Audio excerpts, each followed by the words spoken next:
want to thank everyone for joining us today on the Trade Exchange Week Ahead Webinar, going over the week coming of March 27th.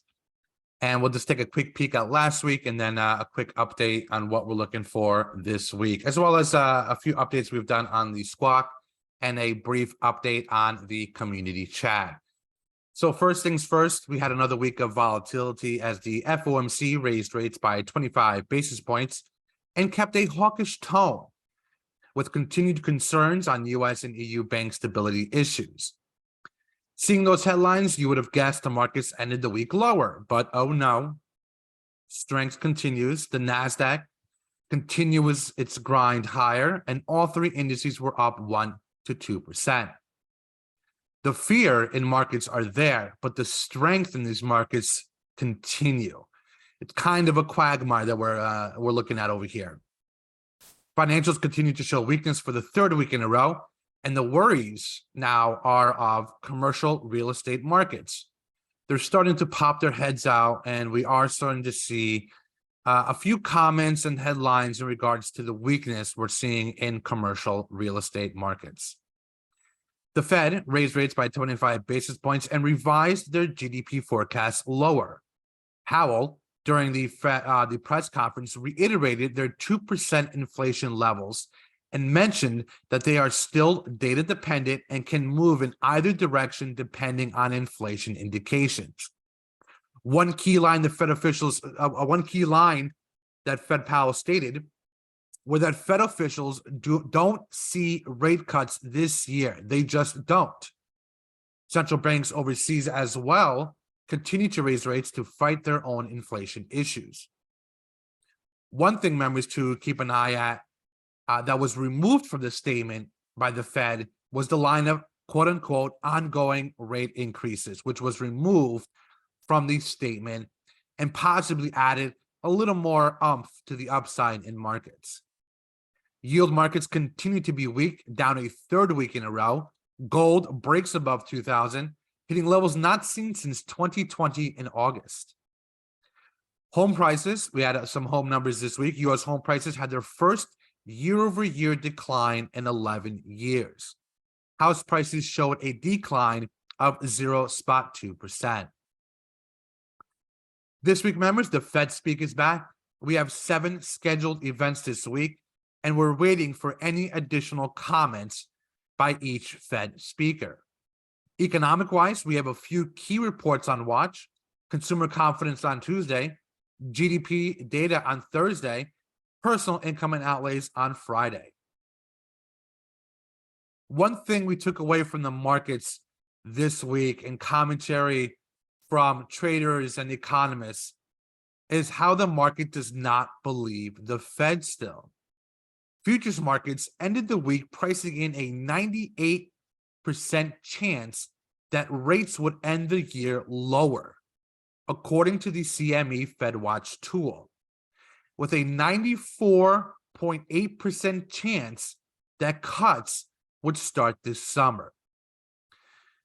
So we always go back to what we stated numerous times since the beginning of this year. Uncertainty in these markets is the worst thing that traders see.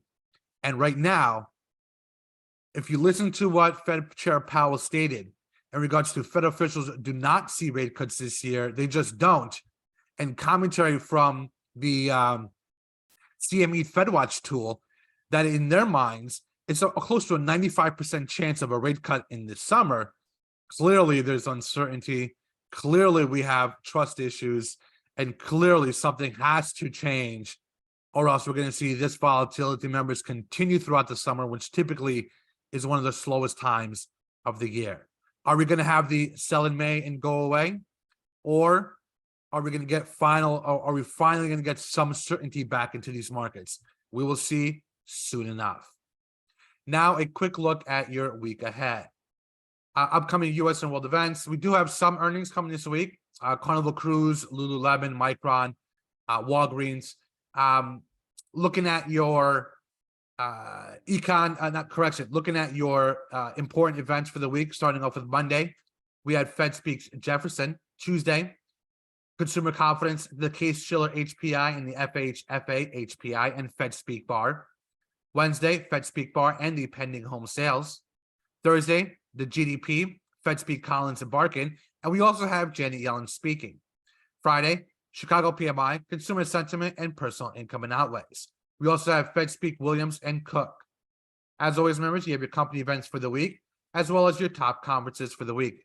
You can always reach out to us for any breakdown of any specific equity or stocks being presented during these conferences through the Ask the Desk or email. Econ data calendar for the week, members. So Monday, not that big of a day. We do have some Fed Speak after hours, Philip Jefferson. On Tuesday, as we mentioned, we got the Case-Shiller, FHFA, and the consumer confidence report. We also have Fed Speaks Michael Barr. And on Wednesday as well, Fed Speak Michael Barr, as well as pending home sales. Thursday, we have the all-important GDP number. And we have Fed Speak Collins and Barkin during the lunch session. Janet Yellen is speaking late afternoon going into the close. On Friday, we have the personal income and outlays, which is a key inflationary report. We also have your Chicago PMI, consumer sentiment, and some more Fed Speak. We have Fed Speak Williams and Fed Speak Cook. Your international economic calendar for the week. Members, we added a Fed schedule breakdown this week so we can get an idea of each of the Fed speaks and the event that they're speaking at, as you can see below. So this is something that we're going to be doing week to week in regards to the Fed schedule breakdown. But you can see Monday, Philip Jefferson. The title is Implementation and Transmission of Monetary Policy, speaking at the Parker Hills lecture. So we are breaking down specific areas and events where the Fed speak is scheduled at. Earnings for the week, not much members on the agenda. We do bold out some of them, as you can see throughout this report. Your fear and greed. As we mentioned in the beginning monologue, we mentioned that the fear in these markets are there, but the strength is continuing. So we're stuck in this little, in a weird little world right now. So as you can see, the fear index is still in the fear side with 33. Last week we were in around 24, so we did have a little uptick, but we're still in that fear mindset. Your weekly sector performance, communication services continuing its strength, as well as materials and technology. We saw weakness in utilities and real estate. Real estate, one area that we really haven't been talking a lot about, but we are going to be talking about it today. Commercial real estate, that's an issue that has been rumbling around desks and social media for the past week and a half, and we're starting to see more and more of it come to fruition. So we're going to be watching this commercial real estate headlines throughout the week and see if that continues to be something that we're going to have to be watching moving forward.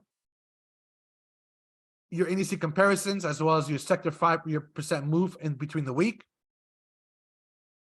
And we have your year-to-date returns. As we mentioned, NASDAQ, the strongest area of what we're looking at, up close to 13%. Lumber took a downtick this week, but still up over 10.5%. Gold still up around 9%. Coffee, copper, gasoline, and the S&P all seeing a little upticks this week.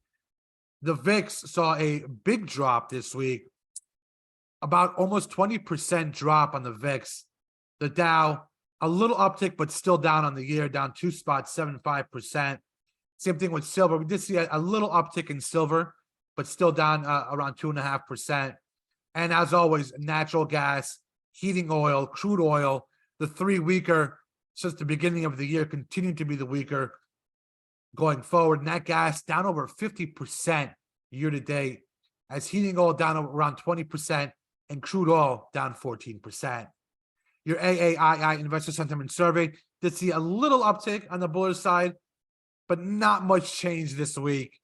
As we mentioned, this uncertainty in these markets are continuing, so we are waiting to see if we finally get some indication of a directional move. Your sector outlook weekly, communication services continue to outperform, up over 18% year to date. Information tech as well, up around 17.5%. The NASDAQ is controlling this market right now. Strength in this area, as we can see, Only 3 areas are green for the year. And we also have consumer discretionary as well, up around 10%. The weakness, energy, that led everything last year, the weaker of the bunch, down 11%. Your IPO lockup expirations, expected IPOs for this week, and your FDA calendar moving forward. We're going to jump into some charts right now, starting off with gold. Gold members, as you can see, last week we added that resistance line around 2,000. We tested that level 3 times and ended lower at 1981. We broke above 2,000 on Monday, but we did see that quick reversal on the bearish mindset. We've talked about this for numerous weeks, watching these reversals once these technical levels are broken.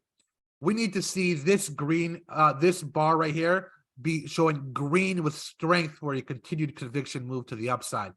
What are we seeing? A break above and a sell-off, which continued to end the week much lower on gold, below that 2,000 level resistance.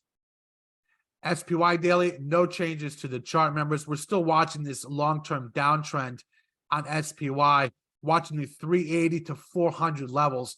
We mentioned that 400 level, and yet again, another bar where we broke above resistance, but reversed lower on the bearish mindset, which gave us that indication that we're not at that point yet to see the conviction upside move. We ended the week at 395, bouncing right off of that support level, and ended at 395.75. NASDAQ daily. We mentioned no changes to the chart. We're still in this very big range of the NASDAQ. We mentioned last week to watch the range between 11,000 and 12,000s. We're right in that range. We hit 12,013 yet again. That bearish reversal once the resistance level was tested. And we ended the week at 11,823.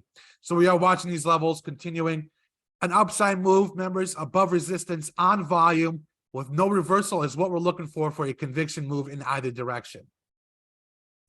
SPY daily on a moving average and technical look, as well as your triple Qs, your IWMs, and your 10-year yield. 10-year yield daily on a more explanatory detailed view. No changes to the chart. The 10-year yield ended the week right below support levels of 3.4%. We ended at 3.38%, hitting highs of 3.397%. We are watching to see if we have a similar move brewing that matches the February lows, and then which broke here, but then we saw an upside move. We're watching that level if we're getting something very similar, because we did see a drop below, but close with strength. Same thing we saw here. So we're watching this very closely to see if we get a similar move, or we're going to get a continued move to the downside since this level is broken. Diamonds on a daily and moving average look. Your IWMs. For the past 2 weeks, we've been mentioning how the IWM chart looks the weakest in the bunch, and we did break support levels at 170. One thing we did notice, though, is the big reversal to the end of the week. So this time around, we saw a break and a strong reversal to the upside back above support levels. This is an indication of a bullish mindset reversal off of that support break. So we'll watch if this continues going into this week on the IWMs. HYG daily on a moving average and trend look. Your S&P 500, no changes to the chart. 3,800s to 4,000s continue to be the level that we're watching closely. We ended the week at 3,970 and back in that tight range of 3,900 to 4,000. We're watching this very closely, members. The key level on the bearish look is this 3,800 that was tested here but did not break. There's nothing till about 3,600 to the downside if this level is broken. If we break above 4,000, 4,100 is a key level with that 4,200 previous test on an upside move. So we're watching this S&P closely because we have a lot of technical levels that are very close and could show strength or weakness if these are broken. Your VIX, the same mindset. Tested, pop, test, pop, test, pop, test, pop, test, pop. Are we going to do the test pop again? We'll see what the mindset is right now, but we are watching the VIX very closely. Oil, no changes to the chart, members. As we can see from this 3-year chart, we did test support levels. and ended the week at 69.20. 65 to 70s continue to be in play, with that volume being key. The major levels on watch, that 60 level, remember, there's nothing until 30, 40s if this level is broken. So we're watching this very closely on this 60 downside support level in crude oil, and that 80, which is a key level upside. So we're in a pretty big range in oil, but we'll keep an eye closely to see which direction it finally breaks. US dollar daily, no changes to the chart. We mentioned last week to watch the 103.50s level support.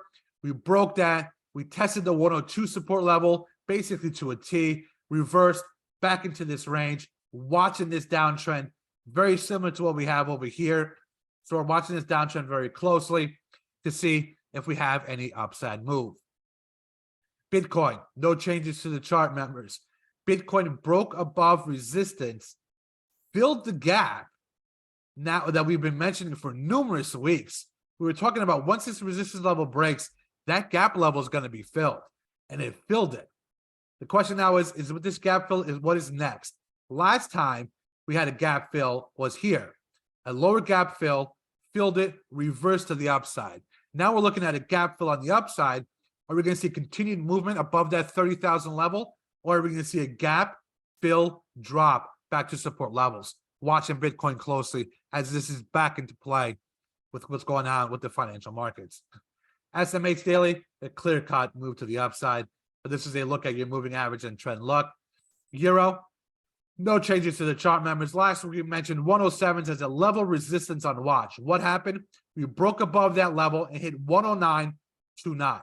We mentioned with the downtrend line broken, resistance level broken, it's a bullish mindset move to the upside. What did we get? A bullish mindset move to the upside. Right now, we did end the week with a strong bearish reversal on Friday. So we're watching this 107 level test. We did, like we mentioned, we ended the week bearish. So we're watching this level for a downside move. If this could bounce off this level continued, we could retest those 110 highs, and at that point, reach new highs on the year. So we're watching this euro very closely, as this does as well hit off on your US dollar. So members, that's your week ahead weekend report. Members, shoot us a message in regards to any questions or comments in the chat box or in an email. We're going to do a quick explanation of the updates we did on the Squawk as well. So we'll take a quick peek at that, and then we'll run some questions. So members, to all our members, your normal view of your TradeXchange Squawk is very simple. You have your logo, which we are going to be updating very, very soon. You have your Squawk. You push this, you get your little green dot. You have your database of saved important squawks and your volume button. So what we did is we have a lot of members have always asked us that they're always missing squawks, or they want to know if there's any other important information being provided. So what we did, we added a exclamation mark whenever a new important headline is uploaded to the Squawk database. So when you see this headline, it's not going to be all the squawks. It's going to be the important headlines that are hitting the recorded area of our Squawk side. Just in case you have it on mute or you're on a call and you miss it, that will pop up signifying that there is an important headline and that it is stored on our Squawk player. So what will happen is you just click on your Squawk player, which will be this little area right here. You'll get your drop down and you'll be able to hear the recorded Squawk that you missed. If you were off the desk, if you got up, if you were on a call, you'll have all that information right there notifying you that there is an important Squawk in your feed. What happens after you listen to it? The exclamation mark does go away, and you are notified after clicking the Squawk. The exclamation will go away until the next important Squawk recording is there. This, members, as well gives us the opportunity for the TradeXchange News Desk to provide you some information or content throughout the day that is not Squawk worthy. So if we're seeing technical levels, if we're watching individual names that are moving on volume, that as well will be posted on our Squawk recorded area. The Squawk real time will always be only important actionable headlines. So we added this a little extra content for our members, since a lot have asked for more details, more information in regards to individual plays. So that is an update on our Squawk. We're very excited about this. A lot of people have asked us for this. Members, if there are any issues, let us know. We've uploaded the change this morning, and we'll be running a few tests throughout the week. If there are problems, let us know. It's an easy fix for us on our side. We can always migrate back and continue to work on what we hope that will add value to our members and subscribers. Also, in regards to the TradeXchange community chat, we're very excited. We're getting that working right now. We'll be running some beta tests hopefully very soon. We have a list of people who will be testing that as well. We'll be reaching out to them hopefully within the next week or two. And hope, as always, as we mentioned, we hope to get that released in the beginning of April for all our members. We're very excited about the community chat, and we think that that is going to add a lot of value to all our members. So once again, members, any questions, shoot in the if any other questions, shoot in the chat box, and we'll be following up with those momentarily. As well, we're going to check out our emails also and get any updates regarding that aspect. Susie, I see you have a question in regards to TradeWire. Can you let us know what the issue is that you're having while we check the email side in regards to the questions for the week?